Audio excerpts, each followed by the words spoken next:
Do you affirm that the testimony you're about to give before the committee will be the truth, the whole truth, and nothing but the truth, so help you God? I do. Yeah.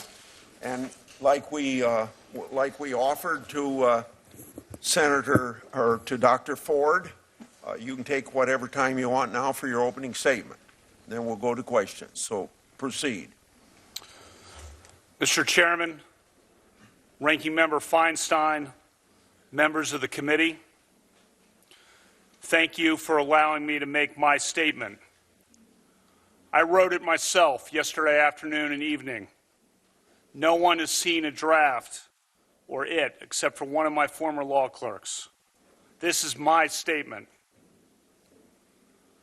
Less than 2 weeks ago, Dr. Ford publicly accused me of committing wrongdoing at an event more than 36 years ago when we were both in high school.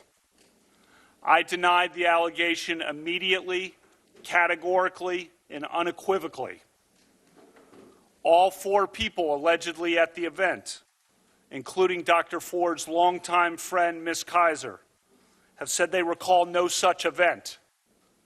Her longtime friend, Ms. Kaiser, said under penalty of felony that she does not know me and does not believe she ever saw me at a party ever.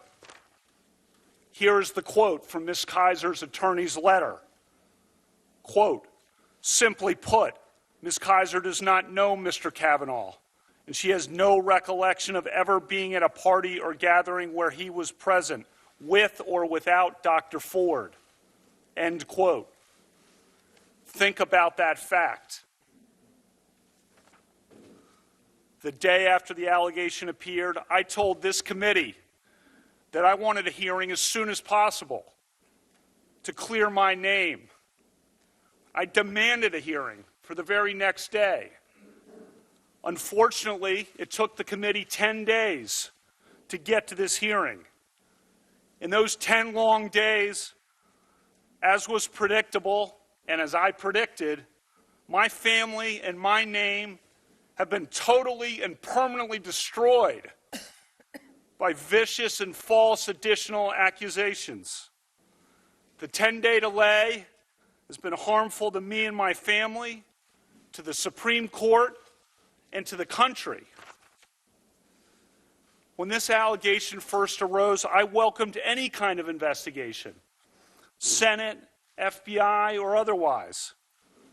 The committee now has conducted a thorough investigation, and I've cooperated fully. I know that any kind of investigation, Senate, FBI, Montgomery County Police, whatever, will clear me. Listen to the people I know. Listen to the people who have known me my whole life. Listen to the people I've grown up with and worked with and played with and coached with and dated and taught and gone to games with and had beers with. And listen to the witnesses who allegedly were at this event 36 years ago. Listen to Ms. Kaiser. She does not know me. I was not at the party described by Dr. Ford. This confirmation process has become a national disgrace. The Constitution gives the Senate an important role in the confirmation process, but you have replaced advice and consent with search and destroy. Since my nomination in July, there's been a frenzy on the left to come up with something, anything, to block my confirmation. Shortly after I was nominated, the Democratic Senate leader said he would, quote, oppose me with everything he's got. A Democratic senator on this committee publicly referred to me as evil. Evil. Think about that word. And said that those who supported me were, quote, complicit in evil. Another Democratic senator on this committee said, quote, Judge Kavanaugh is your worst nightmare. A former head of the Democratic National Committee said, quote, Judge Kavanaugh will threaten the lives of millions of Americans for decades to come. I understand the passions of the moment, But I would say to those senators, your words have meaning. Millions of Americans listened carefully to you. Given comments like those, is it any surprise that people have been willing to do anything, to make any physical threat against my family, to send any violent email to my wife, to make any kind of allegation against me and against my friends, to blow me up and take me down? You sowed the wind. For decades to come, I fear that the whole country will reap the whirlwind.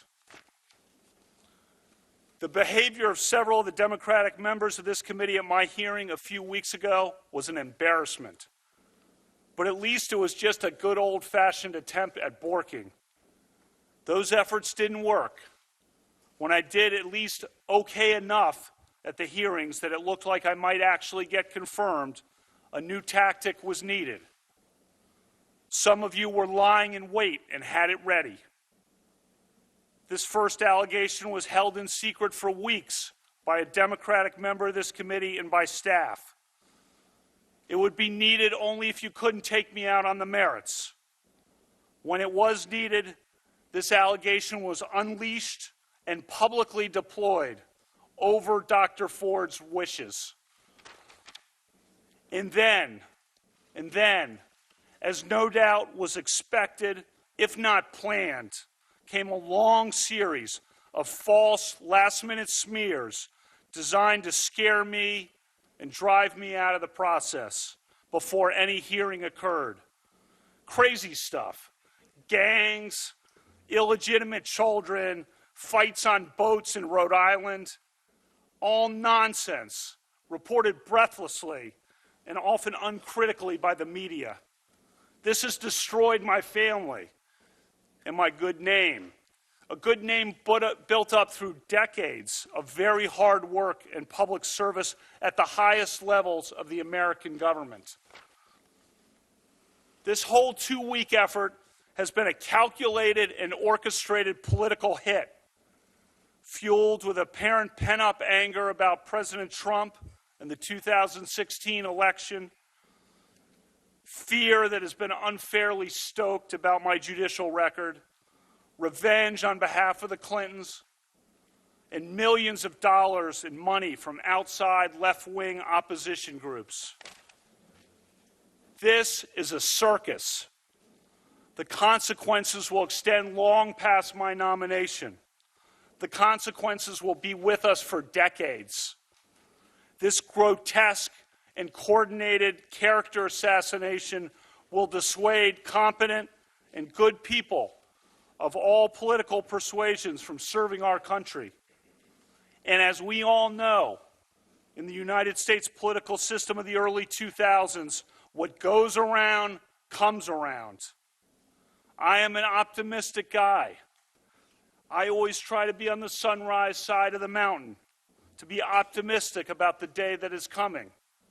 But today, I have to say that I fear for the future.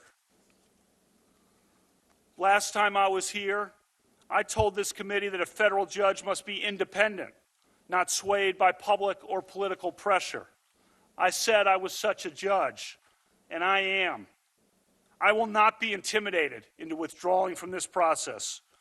You've tried hard. You've given it your all. No one can question your effort. But your coordinated and well-funded effort to destroy my good name and destroy my family will not drive me out. The vile threats of violence against my family will not drive me out. You may defeat me in the final vote, but you'll never get me to quit. Never. I'm here today to tell the truth. I've never sexually assaulted anyone. Not in high school, not in college, not ever. Sexual assault is horrific. One of my closest friends to this day is a woman who was sexually abused and who in the 1990s, when we were in our 30s, confided in me about the abuse and sought my advice. I was one of the only people she consulted. Allegations of sexual assault must always be taken seriously, always. Those who make allegations always deserve to be heard. At the same time, the person who is the subject of the allegations also deserves to be heard. Due process is a foundation of the American rule of law. Due process means listening to both sides.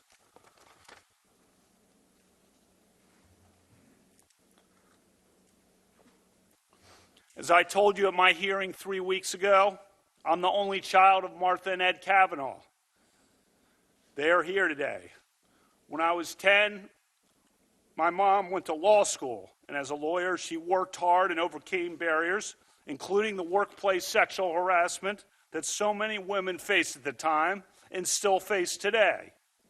She became a trailblazer, one of Maryland's earliest women prosecutors and trial judges. She and my dad taught me the importance of equality and respect for all people, and she inspired me to be a lawyer and a judge. Last time I was here, I told you that when my mom was a prosecutor and I was in high school, she used to practice her closing arguments at the dining room table on my dad and me. As I told you, her trademark line was, "Use your common sense. What rings true? What rings false?" Her trademark line is a good reminder as we sit here today, some 36 years after the alleged event occurred, when there is no corroboration, and indeed it is refuted by the people allegedly there. After I have been in the public arena for 26 years without even a hint, a whiff of an allegation like this, and when my nomination to the Supreme Court was just about to be voted on at a time when I'm called evil by a Democratic member of this committee, while Democratic opponents of my nomination say people will die if I am confirmed. This onslaught of last-minute allegations does not ring true. I'm not questioning that Dr. Ford may have been sexually assaulted by some person in some place at some time. But I have never done this to her or to anyone. That's not who I am. It is not who I was. I am innocent of this charge. I intend no ill will to Dr. Ford and her family. The other night, Ashley and my daughter Liza said their prayers, and little Liza, all of 10 years old,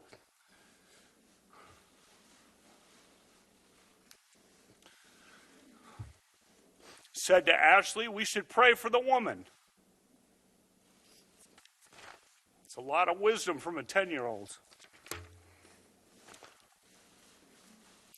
We mean no ill will.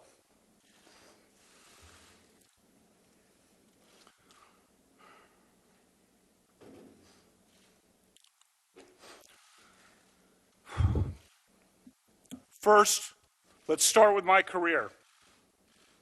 For the last 26 years, since 1992, I've served in many high-profile and sensitive government positions for which the FBI has investigated my background 6 separate times. 6 separate FBI background investigations over 26 years, all of them after the event alleged here.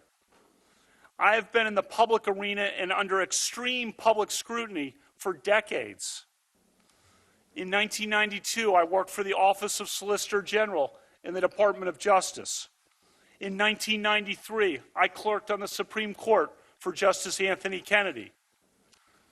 I spent 4 years in the Independent Counsel's Office during the 1990s. That office was the subject of enormous scrutiny from the media and the public. During 1998, the year of the impeachment of President Clinton, our office generally, and I personally, were in the middle of an intense national media and political spotlight. I and other leading members of Ken Starr's office were opposition researched from head to toe, from birth through the present day. Recall the people who were exposed that year of 1998 as having engaged in some sexual wrongdoing or indiscretions in their past. One person on the left even paid $1 million for people to report evidence of sexual wrongdoing, and it worked. He exposed some prominent people. Nothing about me. From 2001 to 2006, I worked for President George W. Bush in the White House. As staff secretary, I was by President Bush's side for 3 years and was entrusted with the nation's most sensitive secrets. I traveled on Air Force One all over the country and the world with President Bush. I went everywhere with him, from Texas to Pakistan, from Alaska to Australia, from Buckingham Palace to the Vatican. 3 years in the West Wing, 5.5 years in the White House. I was then nominated to be a judge on the D.C. Circuit. I was thoroughly vetted by the White House, the FBI, the American Bar Association, and this committee. I sat before this committee for 2 thorough confirmation hearings in 2004 and 2006. For the past 12 years leading up to my nomination for this job, I've served in a very public arena as a federal judge on what is often referred to as the second most important court in the country. I've handled some of the most significant and sensitive cases affecting the lives and liberties of the American people. I have been a good judge. And for this nomination, another FBI background investigation, another American Bar Association investigation, 31 hours of hearings, 65 senator meetings, 1,200 written questions, more than all previous Supreme Court nominees combined. Throughout that entire time, throughout my 53 years and 7 months on this earth until last week, no one ever accused me of any kind of sexual misconduct. No one, ever. A lifetime of public service and a lifetime of high-profile public service at the highest levels of American government, and never a hint of anything of this kind. And that's because nothing of this kind ever happened.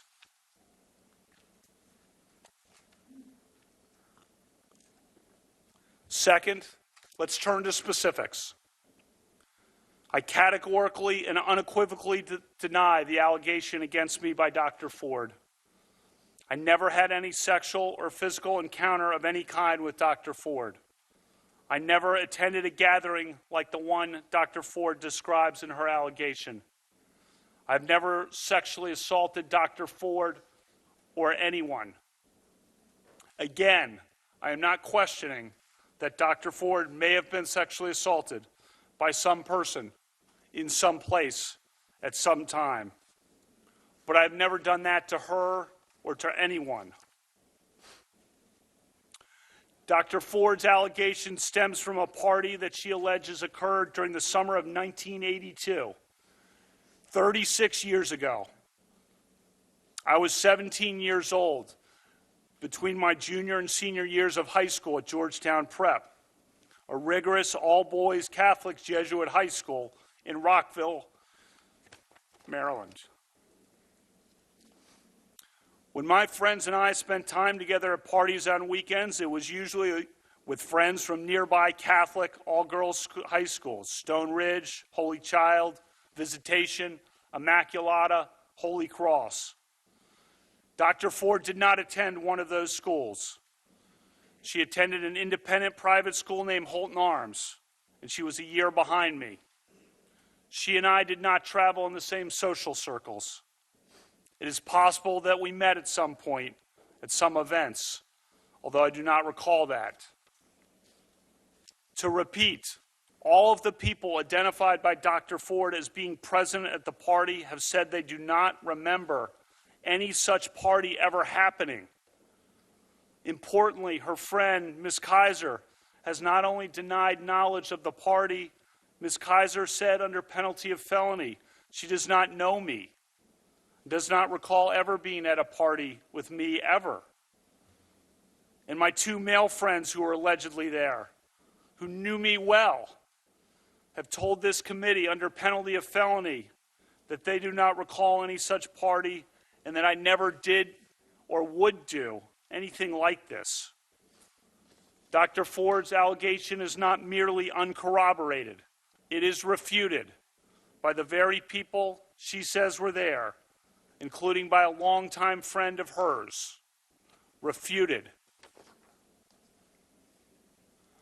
Third, Dr. Ford has said that this event occurred at a house near Columbia Country Club, which is at the corner of Connecticut Avenue and East-West Highway in Chevy Chase, Maryland. In her letter to Senator Feinstein, she said that there were 4 other people at the house, but none of those people nor I lived near Columbia Country Club.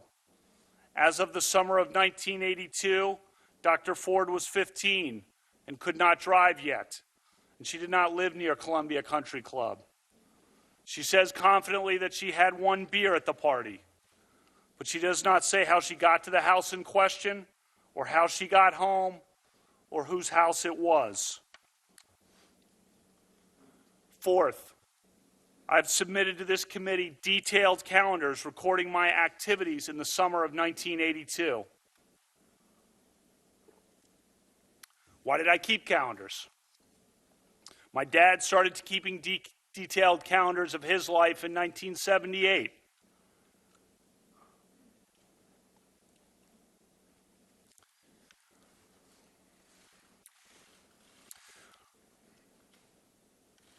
He did so as both a calendar and a diary.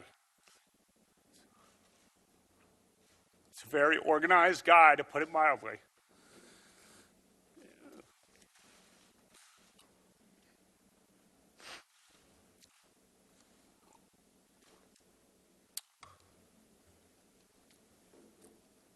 Christmas time, we sit around and he regales us with old stories. Old milestones, old weddings, old events from his calendars.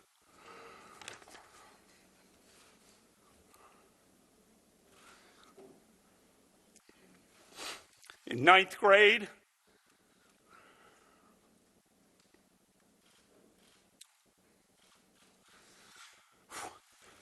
in 1980, I started keeping calendars of my own. For me also, it's both a calendar and a diary. I've kept such calendars, diaries for the last 38 years. Mine are not as good as my dad's in some years. And when I was a kid, the calendars are about what you would expect from a kid. Some goofy parts, some embarrassing parts. But I did have the summer of 1982 documented pretty well. The event described by Dr. Ford presumably happened on a weekend, because I believe everyone worked and had jobs in the summers. And in any event, a drunken early evening event of the kind she describes presumably happened on a weekend. If it was a weekend, my calendars show that I was out of town almost every weekend night before football training camp started in late August. The only weekend nights that I was in D.C. were Friday, June 4, when I was with my dad at a pro golf tournament.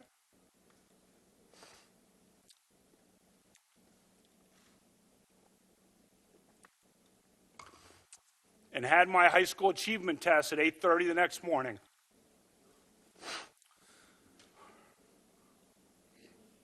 I also was in D.C. on Saturday night, August 7th.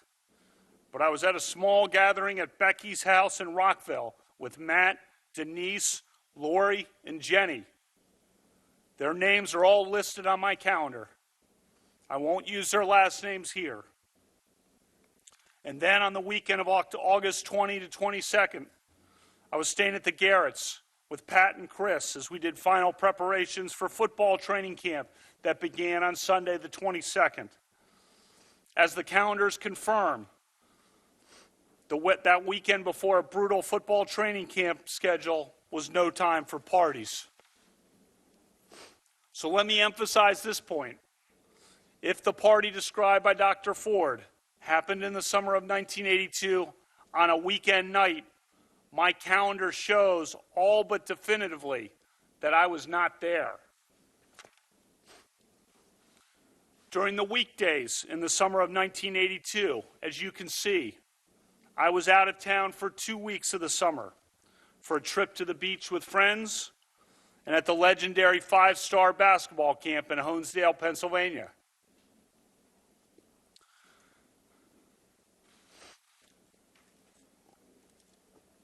When I was in town, I spent much of my time working out, lifting weights, playing basketball, or hanging out and having some beers with friends as we talked about life and football and school and girls.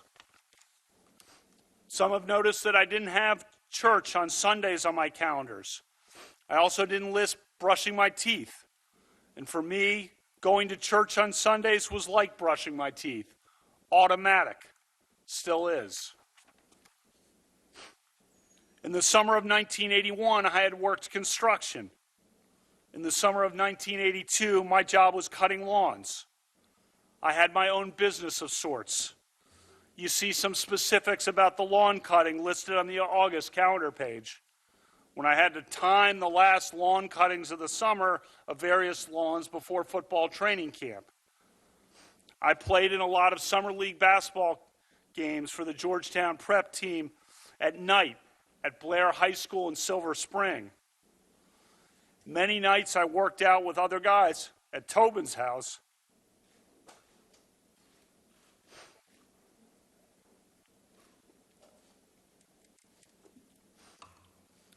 He was the great quarterback on our football team, and his dad ran workouts or lifted weights at Georgetown Prep in preparation for the football season. I attended and watched many sporting events, as is my habit to this day.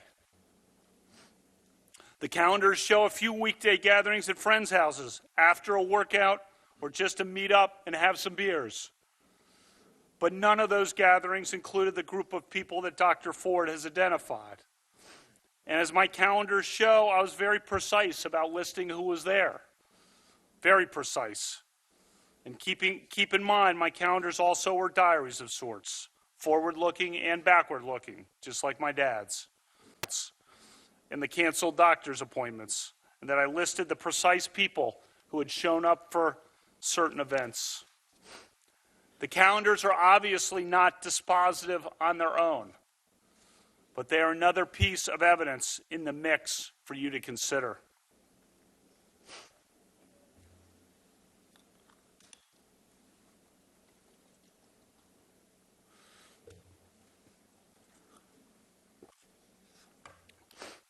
Fifth, Dr. Ford's allegation is radically inconsistent with my record and my character from my youth to the present day. As students at an all-boys Catholic Jesuit school, many of us became friends and remain friends to this day with students at local Catholic all-girls schools. One feature of my life that has remained true to the present day is that I've always had a lot of close female friends. I'm not talking about girlfriends. I'm talking about friends who are women.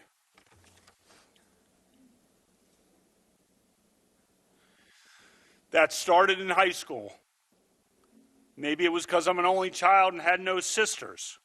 But anyway, we had no social media or text or email, and we talked on the phone. I remember talking almost every night, it seemed, to my friends Amy or Julie,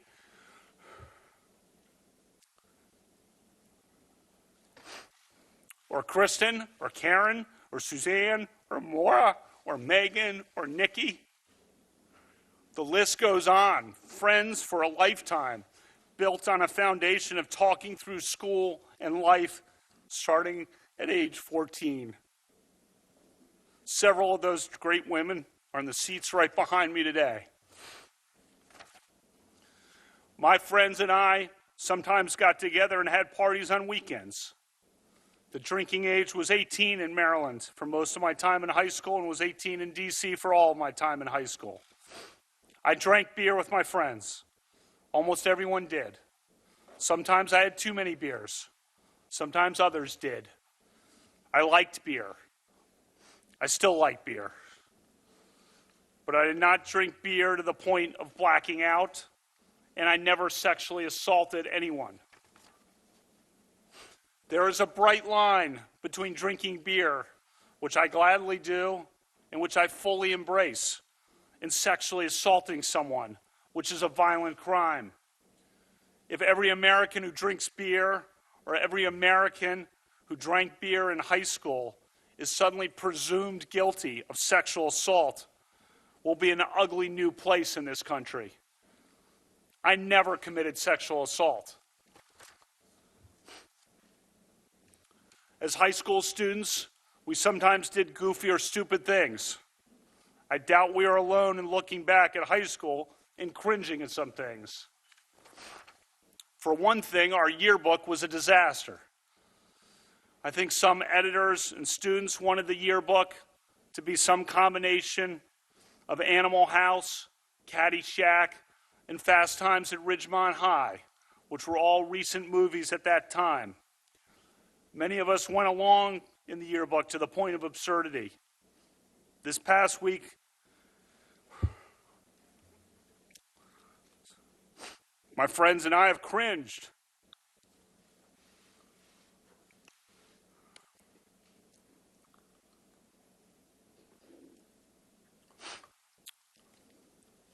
When we read about it and talked to each other.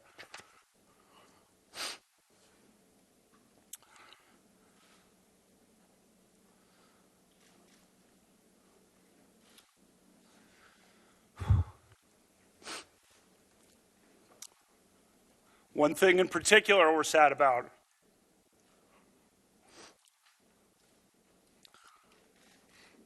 One of our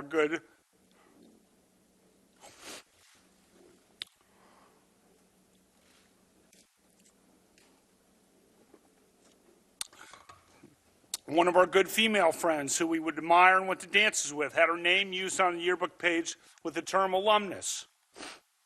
That yearbook reference was clumsily intended to show affection and that she was one of us. But in this circus, the media has interpreted the term as related to sex. It was not related to sex. As the woman herself noted to the media on the record, she and I never had any sexual interaction at all. I'm so sorry to her for that yearbook reference.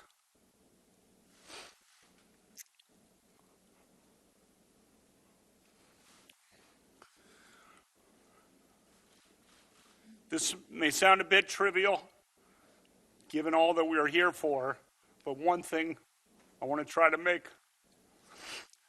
sure of in the future is my friendship with her. She was and is a great person.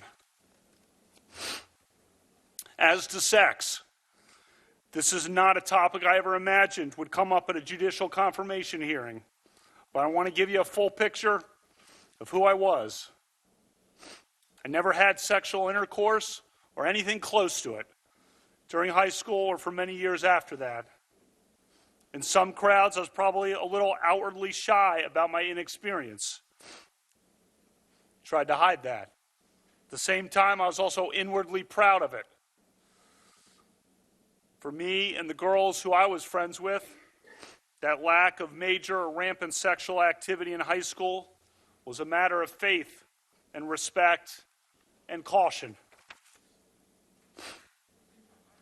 The committee has a letter from 65 women who knew me in high school.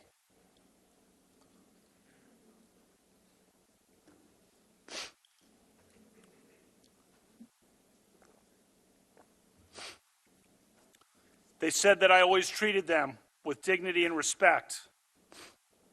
That letter came together in one night, 35 years after graduation, while a sexual assault allegation was pending against me in a very fraught and public situation where they knew they'd be vilified if they defended me. Think about that.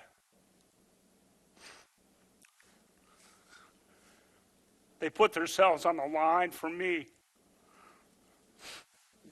Those are some awesome women, and I love all of them. You also have a letter from women who knew me in college. Most were varsity athletes. And they described that I treated them as friends and equals and supported them in their sports at a time when women's sports was emerging in the wake of Title IX.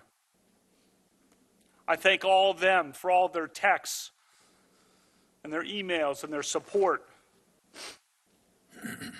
One of those women friends from college, a self-described liberal and feminist, sent me a text last night that said, quote, "Deep breaths. You're a good man, a good man, a good man." A text yesterday from another of those women friends from college said, quote, "Brett, be strong. Pulling for you to my core." A third text yesterday from yet another of those women I'm friends with from college said, "I'm holding you in the light of God."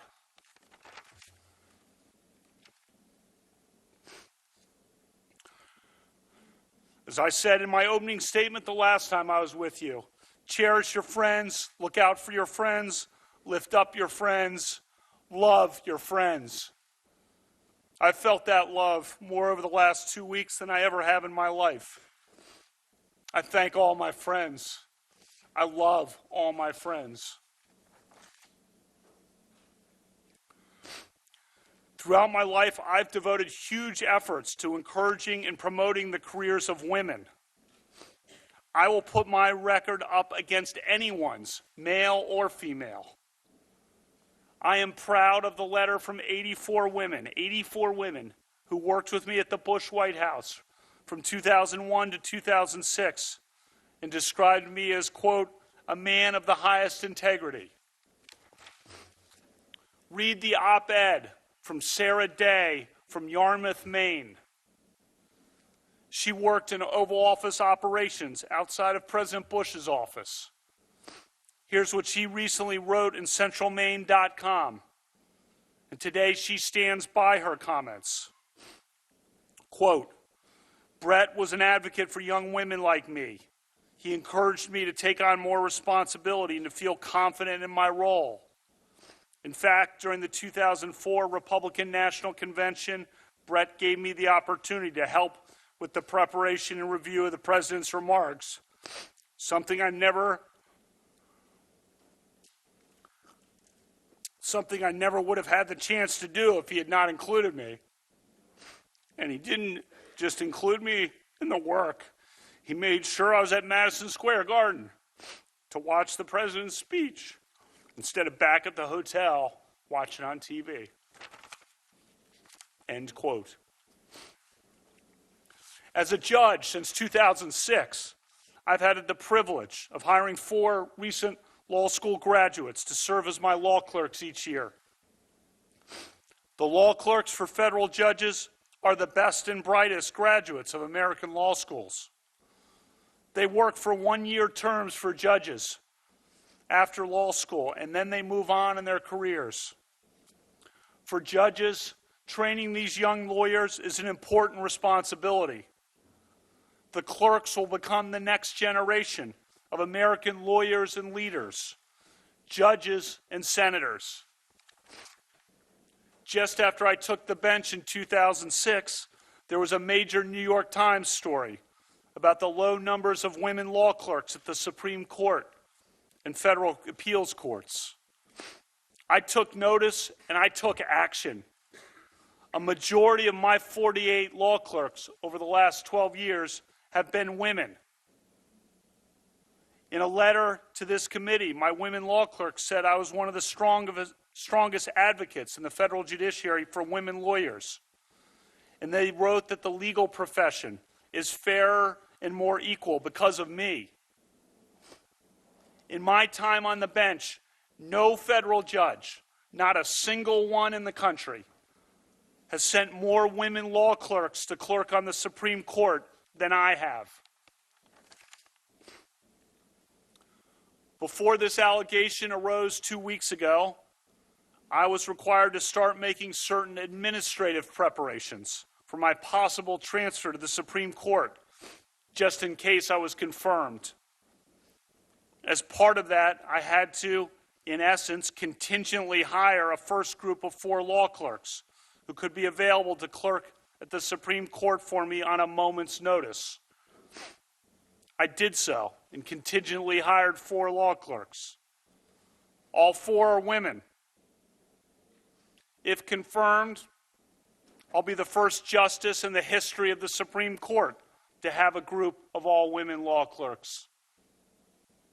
That is who I am. That is who I was.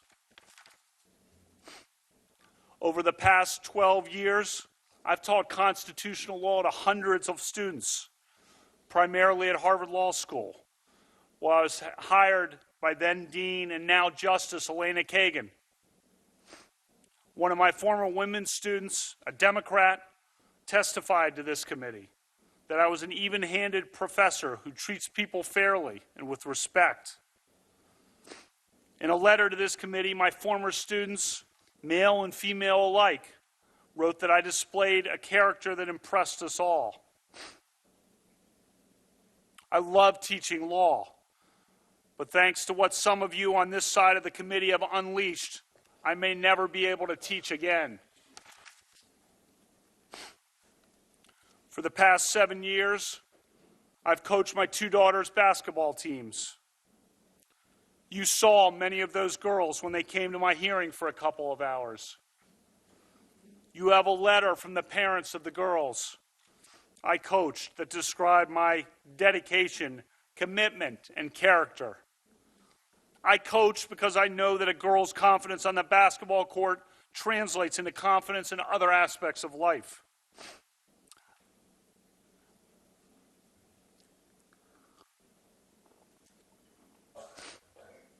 I love coaching more than anything I've ever done in my whole life. But thanks to what some of you on this side of the committee have unleashed, I may never be able to coach again.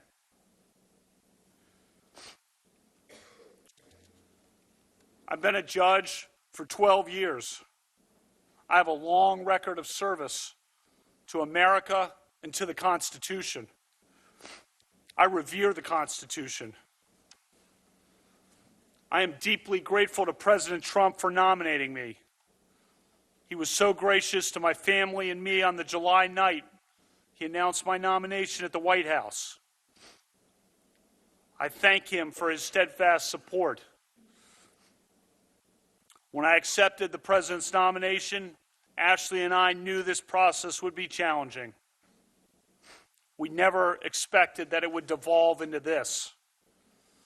Explaining this to our daughters has been about the worst experience of our lives. Ashley has been a rock. I thank God every day for Ashley and my family.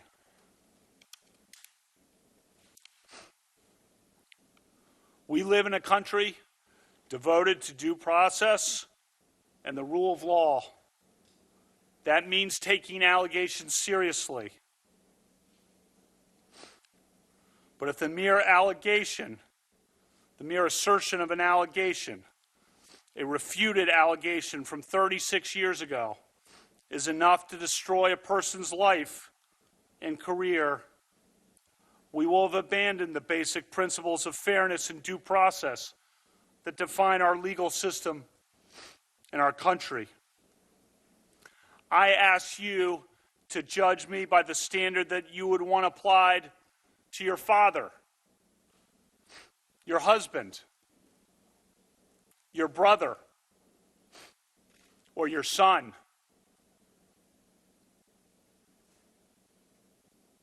My family and I intend no ill will toward Dr. Ford or her family.